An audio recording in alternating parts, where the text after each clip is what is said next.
मधु तो चाहती थी कि निखिल अपनी फैमिली के पास वापस लौट जाए, क्योंकि अगर निखिल अपनी फैमिली में लौट जाए तो इसमें सबसे ज्यादा खुशी मधु को ही होने वाली थी। लेकिन किस्मत को कुछ और ही मंजूर था। यूं अलग होकर अकेले रहना उसे बिल्कुल अच्छा नहीं लगता था। अभी तो प्राची थी तो उसका मन बहल जाता था, पर जब प्राची चली जाएगी तब वो अकेले कैसी रहेगी। निखिल तो अपनी नौकरी के लिए बाहर चला जाता है और उसे दिन भर अकेले रहना होता है। क्या सोच रही हो मधु? प्राची ने मधु को टोकते हुए कहा। कुछ नहीं प्राची, बस वही सब। खैर मानसी सो गई है तो मैं भी सो जाती हूँ। ये कहकर मधु बेड पर लेट गई और प्राची भी अपने कमरे में जाकर लेट गई। प्राची मधु की उदासी देखकर समझ गई थी कि मधु फैमिली में वापस लौटना चाहती है, पर निखिल बात ही नहीं मान रहा था। प्राची चाहती थी कि निखिल को वो खुद समझाए। वो जानती थी निखिल शायद उसकी बात भी ना मानेगा, लेकिन एक बार कोशिश करने में क्या हर्ज है। इसीलिए प्राची ने तय किया कि वो निखिल के पास जाएगी और उससे कहेगी कि वो अपनी फैमिली में वापस लौट जाए। इधर दादी के होश में आते ही अमन अपनी दादी से मिलने गया और उनके हाथ पर हाथ रखते हुए बोला, दादी कैसी हो आप? अमन की आवाज सुनकर दादी ने अपनी पलकों को खोला और अमन की तरफ देखकर बोली, अरे बेटा तुम? हाँ दादी मैं। पर आपको क्या हुआ था? आप अचानक चक्कर कैसे, मतलब क्या हुआ? कुछ नहीं बेटा, बस ऐसे ही। दादी आप अभी आराम करो और बिल्कुल भी टेंशन नहीं लो। कोई भी बात हो मुझे बताना। हाँ बेटा बिल्कुल, कुछ भी होगा तो तुझे सबसे पहले बताऊंगी ना। तेरे अलावा कौन है जो मेरी इस घर में सुनता है? दादी ने रोते रोते कहा।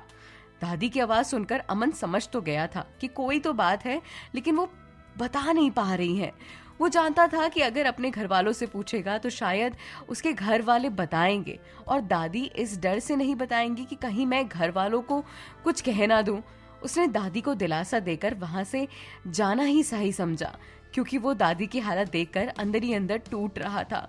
दादी के थोड़ा ठीक होते ही वो उन्हें वापस घर ले गया और खुद ऑफिस का सारा काम छोड़कर दिन भर दादी की सेवा में लगा रहता था। अब ये सारी बातें तो ठीक है, ये देखकर अमन की माँ भी बहुत टेंशन करती थी। उन्होंने अमन को कई बार समझाया कि बेटा तुम ऑफिस जाओ, हम लोग दादी की सेवा करेंगे, पर वो नहीं सुनता था। वो कहता था कि मैं खुद अपनी दादी की सेवा करूंगा, क्योंकि मुझे किसी पर भरोसा नहीं है। अब ये देखकर अमन की माँ को और टेंशन होती थी। सब उसे समझाने को तैयार थे, पर वो किसी की बात ही नहीं सुनता था। इसी बात को लेकर अमन की माँ टेंशन में बाहर बैठी थी। तभी उन्होंने देखा कि आयशा सामने गेट से अंदर आ रही है। वो एकदम उठकर बोली, अरे बेटा तुम? हाँ आंटी, वो मैं दादी से मिलने आई थी। सुना है उनकी तबीयत? हाँ हाँ बेटा, उनकी तबीयत अभी तो ठीक है। जाओ, सामने वाले कमरे में है तो जाकर मिलाओ। अमन की मम्मी ने सामने उंगली से इशारा करते हुए कमरा दिखाकर कहा। आयशा उनकी बात सुनकर चुपचाप कमरे में चली गई तो अमन दादी की सेवा में लगा हुआ था। ये देखकर आयशा ने दादी को प्रणाम किया और फिर दादी से हालचाल पूछने लगी। अभी आयशा दादी से बात ही कर रही थी, तभी अमन की मम्मी ने आयशा को बाहर से इशारा करके अपने पास बुलाया। उनका इशारा देखकर आयशा उनके पास गई और बोली, हाँ आंटी, आपने मुझे बुलाया? हाँ बेटा, मुझे तुमसे कुछ बात करनी थी। जी आंटी बोलिए ना, आयशा ने बड़े प्यार से जवाब दिया। वो बेटा, मैं ये कह रही थी कि तुम ही अमन को समझाओ ना। वो देखो यहाँ दिन भर दादी की सेवा में लगा रहता है, 2 दिन से ऑफिस भी नहीं गया है और आज भी ऑफिस नहीं गया। हाँ ये तो मुझे भी पता है, और आज उसे किसी इम्पोर्टेंट ओपनिंग में भी जाना है। मैं उससे बात करती हूँ। ये कहकर आयशा चुपचाप अमन के पास गई और उसे समझाते हुए बोली, अमन तुम ऑफिस क्यों नहीं जाते हो? क्या बात है? कुछ नहीं आयशा, मैं चाहता हूँ कि मैं दादी की सेवा करूँ। पर देखो अमन, अगर तुम ऐसे काम से मुंह मोड़ लोगे तो काम भी तो तुमसे मुंह मोड़ लेगा। मतलब कहना क्या चाहती हो तुम? मैं बस ये कह रही हूँ कि तुम्हें काम पर जाना चाहिए, काम को ऐसे अंडर एस्टिमेट नहीं करना चाहिए। तुम कुछ मत करो, मुझे तुम्हारी कोई बात नहीं सुननी। जरूर मम्मी ने तुम्हें कहा होगा मुझे ये सब कहने के लिए, मैं तुमसे कह रहा हूं ना। अमन ने अपनी बात कही, तभी उसके फोन पर मैनेजर हसरत का फोन आया।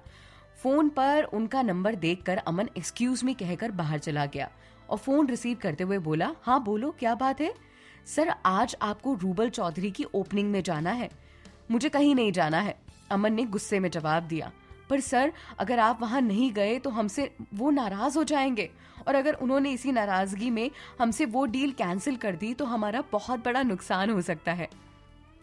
मैनेजर हसरत की बात सुनकर अमन कुछ सोचते हुए बोला, अच्छा ठीक है, कितने बजे है ओपनिंग, जरा मुझे बताना। वही सर, शाम के 6 बजे। ये कहकर मैनेजर हसरत ने फोन काट दिया। अमन का मन अपनी दादी को छोड़कर ओपनिंग में जाने का बिल्कुल भी नहीं था, पर क्या करें, काम की मजबूरी के चलते उसे ऐसा तो करना ही था। लेकिन लेकिन लेकिन अब वो जिस ओपनिंग में जाने वाला है वहां पर प्राची भी आने वाली है।